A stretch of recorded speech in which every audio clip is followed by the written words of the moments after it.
Hi, economics exam tips தான் இப்போ நம்ம பார்க்க போகிறோம். ஆக்சுவலாக முதல் டிப்ஸ் என்ன அப்படின்னு கேட்டிங்க அப்படின்னா, இதுக்கு முன்னாடி 3 பேப்பர் எழுதியிருக்கீங்க இல்லையா? அக்கௌண்ட்ஸு, லா, தென் வந்து பார்த்தீங்கன்னா மேத்தமேட்டிக்ஸ். இதை வந்து பார்த்தீங்க அப்படின்னா மண்டையிலேருந்து தூக்கி போட்டுருங்க. பிகாஸ் அதில் நல்லா பண்ணோமா, இது கரெக்டாக இருக்குமா, இந்த ஆன்சர் சரியாக வருமா, அதை ஏன் விட்டுட்டோம், இதெல்லாம் இப்போ நம்ம பார்க்குறதுக்கு நேரமே கிடையாது. அடுத்து இருக்கக்கூடிய 1.5 டே வந்து பார்த்திங்க அப்படின்னா முழுக்க எக்கனாமிக்ஸை தவிர்த்து வேறு எதையுமே நம்ம யோசிக்கக்கூடாது. இப்படி இருந்தாலே வந்து பார்த்திங்க அப்படின்னா ஒரு 5 to 10 மார்க்ஸ் வந்து பார்த்திங்கன்னா நீங்கள் வாங்குகிற மார்க்கை விட வந்து இன்க்ரீஸ் ஆகிடும். ஸோ தட் முதல்ல பாஸ்ட்டை வந்து பார்த்திங்க அப்படின்னா அப்படியே மறந்துடுங்க. இதுக்கு முன்னாடி நம்ம என்ன பண்ணியிருக்கோன்றது தேவையே இல்லை. நம்ம பாஸ் ஆகிறோமோ ஃபெயில் ஆகிறோமோ எதையுமே போட்டு குழப்பிக்காதீங்க. முழுக்க வந்து பார்த்திங்க அப்படின்னா எக்கனாமிக்ஸில் எவ்வளோ மார்க் நம்ம வாங்க போகிறோம் அது மட்டும்தான் நம்மளுடைய மைண்டில் ஓடணும். மார்க்குன்றதை விட எவ்வளோக்கு எவ்வளோ நம்ம வந்து பார்த்திங்க அப்படின்னா இந்த டாப்பிக்கை கவர் பண்ண போகிறோம். ஓகே, அடுத்து இருக்கக்கூடிய 1.5 டே ப்ளஸ் இந்த ஈவினிங் இதில் எவ்வளோக்கு எவ்வளோ வந்து பார்த்திங்க அப்படின்னா எக்கனாமிக்ஸில் நம்ம வந்து பார்த்தீங்கன்னா ரிவைஸ் பண்ண போகிறோம். நம்ம உட்காந்து லைன் பை லைன் உட்காந்து ரீட் பண்ணிட்டு இருக்க முடியாது. டைம் வந்து பார்த்திங்க அப்படின்னா நாட் சஃபிஷியன்ட்டு. பல சாப்டர்ஸை நீங்கள் இம்பார்ட்டன்ட் சொல்லி படித்து வச்சுருப்பீங்க, அதெல்லாம் நீங்கள் படிச்சுக்கோங்க. அது போக பல பாயிண்ட்ஸ் வந்து பார்த்திங்க அப்படின்னா நீங்கள் கன்சிடர் பண்ணணும். அதுதான் நான் வந்து பார்த்திங்க அப்படின்னா இந்த வீடியோவில் சொல்ல போகிறேன். ஒன்று, நேம் வச்சு வந்து பார்த்திங்க அப்படின்னா கொஸ்டின் கேட்குறாங்க. ஸோ அதுக்கு நீங்கள் செப்பரேட்டாக நோட்ஸ் எடுத்து வச்சுருந்தீங்கன்னா அதில் பாருங்கள். அப்படி இல்லை அப்படின்னா அதுக்கு அது எங்கெங்கே நீங்கள் மார்க் பண்ணியிருக்கீங்களோ அதை வந்து பார்த்திங்க அப்படின்னா ஃபுல்லாக கவர் பண்ணுங்கள். ஒன்று. ரெண்டாவது, ஃபார்முலாஸ் அண்ட் வந்து கால்குலேஷன்ஸு இதெல்லாம் வச்சு வந்து பார்த்திங்க அப்படின்னா கேட்டிருக்கக்கூடிய அந்த பார்ட்டை வந்து பார்த்திங்க அப்படின்னா கவர் பண்ணுங்கள். 2. மூணாவது வந்து பார்த்திங்க அப்படின்னா சம்மு, ஒரு கால்குலேஷன்ஸை வச்சு சம்ஸ் ஏதாவது கொடுக்கலாம், அந்த மாதிரி இருந்துச்சு அப்படின்னா அதை கவர் பண்ணுங்கள். சரிங்க சார், இது எல்லாத்தையும் வந்து பார்த்திங்கன்னா நான் ஃபார்முலாஸ் வந்து எழுதி வச்சுருக்கிறேன், அதை நான் பார்த்துட்றேன், அதில் இருக்கக்கூடிய டயக்ராம்ஸ் எல்லாம் நான் பார்த்துட்றேன், அது போக ஏதாவது பார்க்கணுமான்னு கேட்டிங்க அப்படின்னா பாஸ்ட் எக்ஸாம் கொஸ்டின் பேப்பர், அதாவது ஸ்கேனர் நீங்கள் வாங்கி வச்சுருந்தீங்க அப்படின்னா அந்த ஸ்கேனரில் இருக்கக்கூடிய அந்த சம்ஸை வந்து பார்த்திங்க அப்படின்னா நீங்கள் கால்குலேஷன்ஸ் இருக்கக்கூடிய அந்த பார்ட்டை வந்து பார்த்திங்க அப்படின்னா டெஸ்ட் பண்ணி பாருங்கள். உங்களை நீங்களே டெஸ்ட் பண்ணி பாருங்கள். அதில் வந்து பார்த்திங்க அப்படின்னா சாலிடாக மார்க் வருது. ஸோ தட் இந்த ஏரியாவை ஒரு தடவை நம்ம பார்த்துட்டோம் அப்படின்னு சொன்னால் கால்குலேஷன்ஸ் பார்ட் வந்து பார்த்திங்க அப்படின்னா நமக்கு ரொம்ப யூஸ்ஃபுல்லாக இருக்கும். So that name, formulas, then calculation part, இந்த 3த்தையும் வந்து பார்த்திங்க அப்படின்னா ரிவைஸ் பண்ணிவிடுங்க.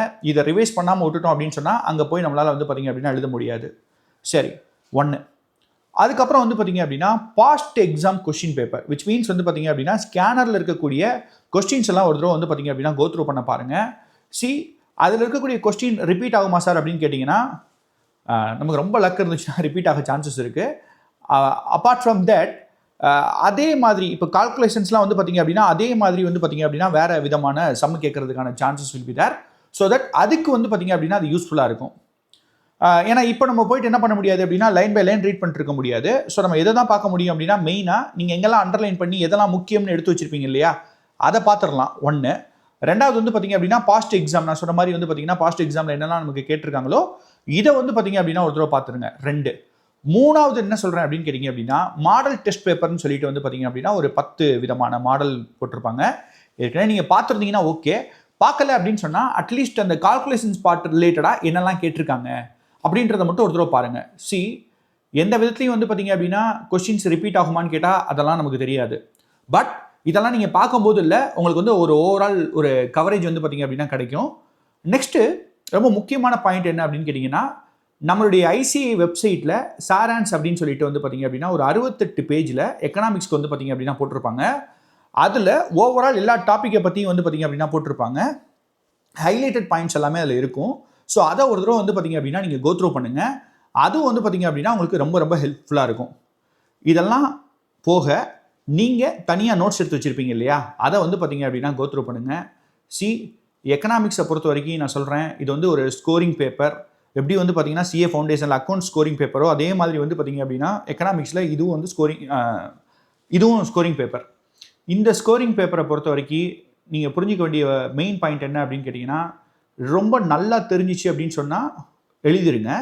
ஓரளவுக்கு தெரிஞ்சிச்சு அப்படின்னா ரிஸ்க் எடுக்கணும்னு நீங்கள் நினச்சிங்கன்னா ரிஸ்க் எடுக்குங்க. ரொம்ப தெரியாத பாயிண்ட்ஸ் வந்து பார்த்திங்க அப்படின்னா நம்மளாம் ஒன்று போட்டு விடுவோம் அப்படின்ற மாதிரி வந்து பார்த்திங்க அப்படின்னா பண்ணாதீங்க. அது வந்து பார்த்திங்க அப்படின்னா நெகட்டிவ் மார்க் இருக்குது நமக்கு. ஸோ தட் அதையும் நம்ம கான்சன்ட்ரேட் பண்ணணும். ஸோ தட் அதை மட்டும் வந்து பார்த்திங்க அப்படின்னா பார்த்துக்கோங்க. இதெல்லாம் முடிச்சுட்டு நீங்கள் ஓன் நோட்ஸ் எடுத்து வச்சுருந்தீங்க அப்படின்னா அதை ஒரு தடவை ஃபுல்லாக கோத்ரூ பண்ணுங்கள். All the best for your exams. அது மட்டும் இல்லை, நான் சொன்னேன் இல்லையா சாரான்ஸ்னு சொல்லிட்டு 68 பேஜ் அது நம்மளுடைய ஐசி வெப்சைட்டில் இருக்குது. மாடல் டெஸ்ட் பேப்பர் ஒரு 10 இருக்குன்னு சொன்னேன் இல்லையா, அதுவும் வெப்சைட்டில் இருக்குது. சப்போஸ் அது உங்களுக்கு வேணும் அப்படின்னு சொன்னால் இதில் வாட்ஸ்அப் குரூப் இருக்கும், நம்மளுடைய சேனல் பயோவில் வந்து லிங்க் இருக்கும். அதை நீங்கள் கிளிக் பண்ணிவிட்டு உள்ளே போய் பாருங்கள். அதுலேயும் நான் போட்டு வச்சுருக்கிறேன். டெலிகிராம் குரூப்லேயும் போட்டு வச்சுருக்கிறேன். Okay, all the best. Exam நல்லா பண்ணுங்கள். தேங்க்யூ.